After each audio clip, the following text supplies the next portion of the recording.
Sis, gather around, gather around. I'm Dr. Sharonda, and this is Gather, a sacred pause created for Black women to pour back into themselves, release the weight of the week, and tend to what matters the most. Here we unlearn survival and reclaim the ease, alignment, and self trust always meant for us. So get comfortable, lean in, and stay with me because shift happens when we gather together. So today I wanted to talk about something we often avoid talking about, but that's been weighing pretty heavily on my heart, and that is grief. The truth is, we all experience grief, often more times in our life than we would like, but we rarely talk about it. And a lot of that has to do with just how uncomfortable these conversations can be, but also the fact that we've been conditioned to push through, stay strong, and carry a lot of these things on our own. So today's intention is to simply be transparent, to break down some of the barriers surrounding grief, so that hopefully we can see that although grief is painful in a lot of ways, it can also be a powerful teacher if we have the courage to sit with it and not run from it. And the reality is, I've been learning this in real time over the last 18 months. Grief has taken up residence in my life, unfortunately. First, starting with the loss of my close friend James 18 months ago. And that loss was so devastating and unexpected, but it was the pivotal moment that convinced me to take off my Superwoman cape, finally slow down, and learn some of the ways that I had been conditioned to push through, stay strong, and do life in the hardest way possible. And just when I thought I was over that hurdle and was ready to live life with that newfound knowledge, here comes grief again 7 months ago when my mom was diagnosed with cancer. So, what I know now, more so than ever, is grief is the thing that allowed me to take off that cape, and this new season of grief is how I know it has to stay off. Things have been heavy, and I mean heavy, and they are still very challenging in a lot of ways. But in the midst of it all, grief is teaching me the importance of presence, about unlearning my conditioning, and how to be mindful of the life and legacy I want to leave behind. So, in today's episode, my hope is to share some of those key lessons I've learned through this journey and still learning in a lot of ways, in hopes that they can support you as you navigate grief you may be experiencing now or grief that might be headed your way. Before we go deeper into the conversation, I want to pause and acknowledge something truly important. Conversations about grief can often bring up unexpected emotions. You might find yourself being reflective, overcome by your emotions, or even triggered by today's discussion. So I want to invite you to check in with yourself as you listen. If you find yourself becoming too overwhelmed, don't be afraid to pause, take a break, take a breath, step away, and tend to yourself in a way that feels supportive. If you've been gathering with us for a while, you know that acts of consideration are strongly encouraged and are a huge part of the unlearning process.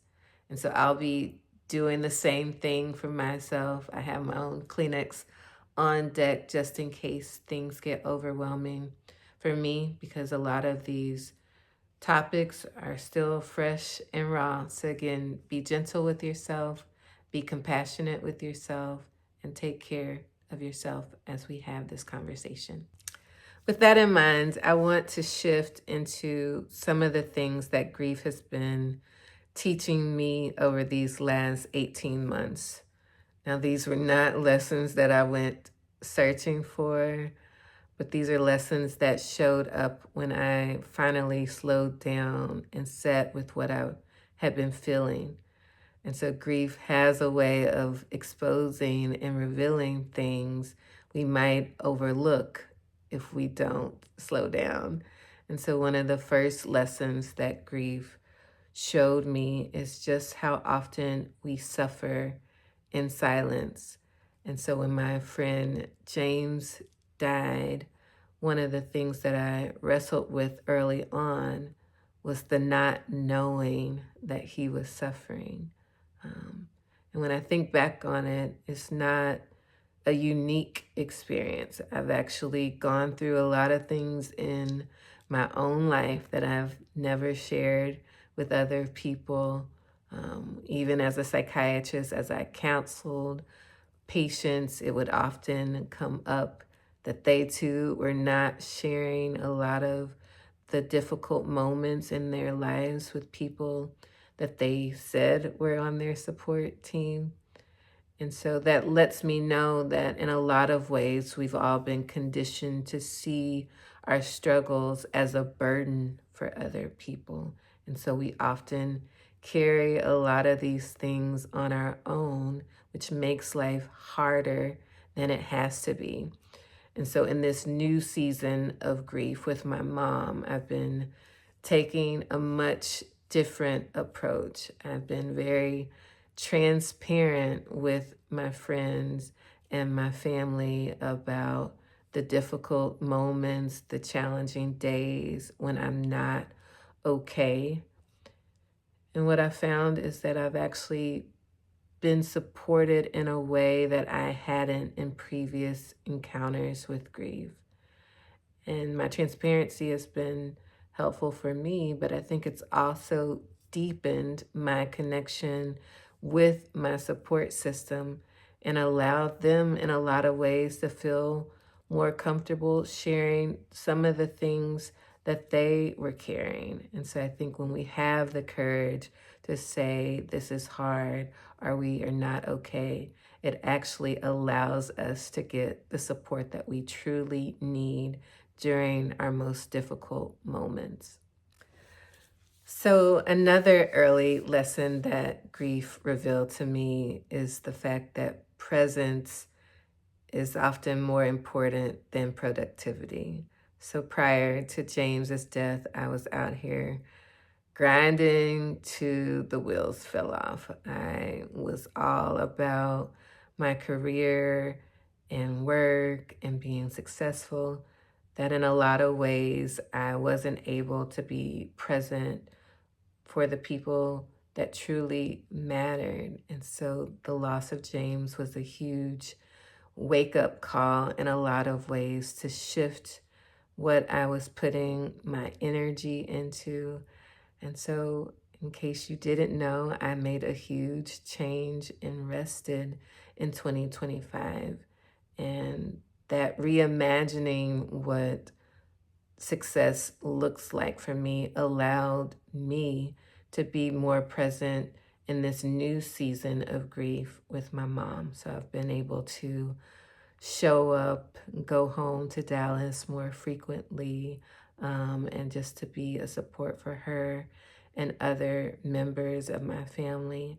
And that truly means a lot because a lot of the guilt that I experienced after James's death was that I neglected him in a lot of ways during our friendships because of my job. And so I've been learning to approach life differently and being more present and focusing on the people that truly matter, because at the end of the day, that is more important than being productive.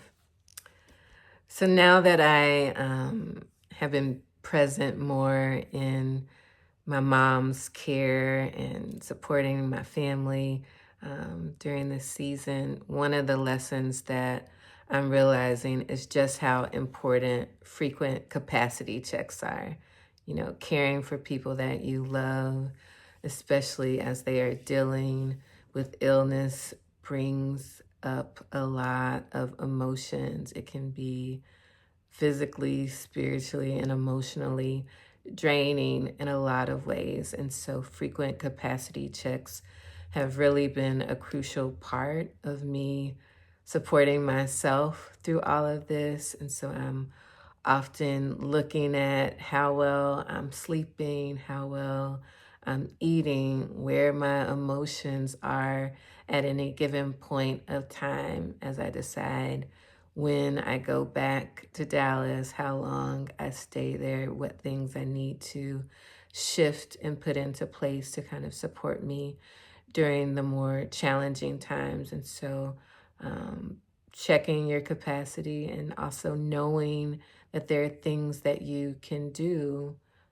to support yourself has been helpful. And giving yourself permission to slow down and change the pace and say no, even though people might be demanding things of you in any given moment, has been helpful because, again, in order to care for others, you first have to care for yourself to make sure that you're giving from a place of overflow and not just kind of running on fumes. And so, that being said, I've been very intentional about creating moments of joy, doing the things like exercising, getting outside, spending time with people who are also encouraging me to be easy on myself has also been just a huge lesson, is that we want to surround ourselves with people who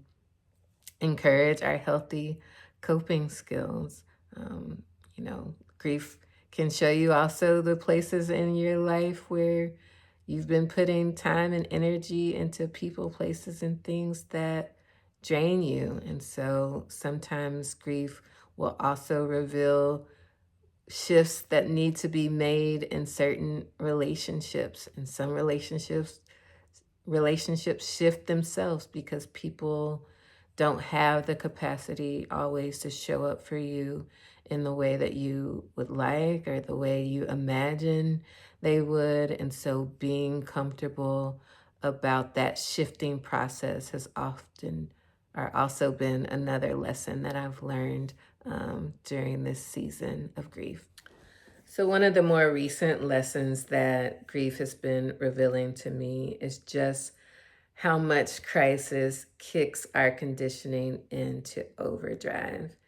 It's usually in these moments when the instinct to just push through, to suppress emotions, to try to handle everything on our own and be strong in ways that aren't always helpful for us kick into high gear. And I'm seeing that in a lot of ways with my own family, as some of the conditioning that is yet to be unlearned is showing up in this moment. And so this has been a great source of my own frustration and overwhelming emotions in this season, if I'm being honest.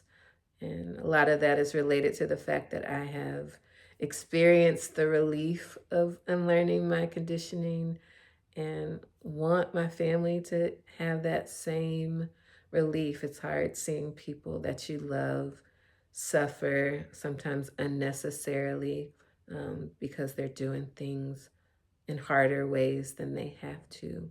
But just knowing how hard this work is allows me to bring some compassion into the situation, because this is a hard time for all of us. And that's usually the hardest time to do this work. And so I've been encouraging a lot of my friends who've been supportive of me during this season to unlearn their conditioning now, right? Life rarely gives us warning when a crisis is going to hit. So every opportunity that we take to challenge our conditioning, to learn a new and healthier way of navigating life's more difficult moments, allows us the best chance to use those healthier tools when crisis does hit.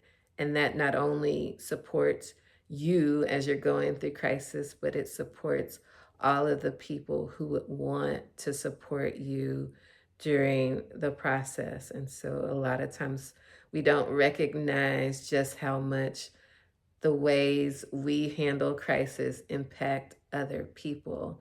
And so unlearning our conditioning allows that impact to lean more on the positive side for everybody. And so again, that's one of the real lessons for me, is just how important unlearning the conditioning is, now and not in the moment of crisis.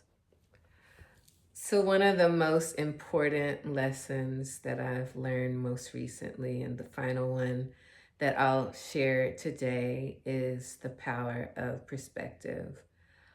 Oftentimes, when we are in the thick of grief, when we are experiencing painful moments of life, our brain's natural tendency is to zoom into what we have lost or what we perceive that we are losing. And when we stay stuck in that perspective, we usually remain overwhelmed. But zooming out allows us to capture the moments of connection, the moments of genuine laughter, joy, and love, and beautiful things that still exist even in the darkest times. And it often gives us a deeper appreciation for those moments. So, grief, when we shift our perspective of it, doesn't have to be avoided. We can actually sit with it, knowing that it will leave some beautiful life lessons that allow us to experience the next episode of grief with more hope, compassion, and ease that wouldn't be available if we ran from it. So that shift ties in perfectly to our reframe and reclaim section for this week. And so hopefully after today's discussion, you can say with confidence that I honor the pain and the beauty of grief. Instead of pushing grief away, I choose to sit with it and listen to the lessons it's trying to teach me, trusting that these lessons will support me in the season ahead.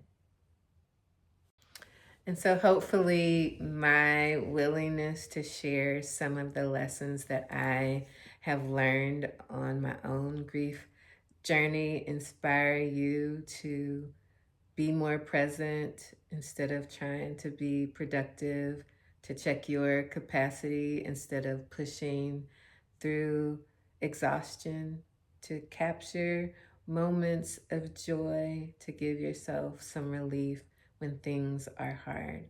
But most importantly, about unlearning your conditioning so you aren't navigating the hardest moments of life in the hardest way possible. Grief is not something that just shapes us individually. Remember, we talk about often the legacy lens of our work that we're doing here. So when we unlearn our conditioning, when we navigate grief with support and not suffering in silence, we teach our children, our friends, and our communities to do the same.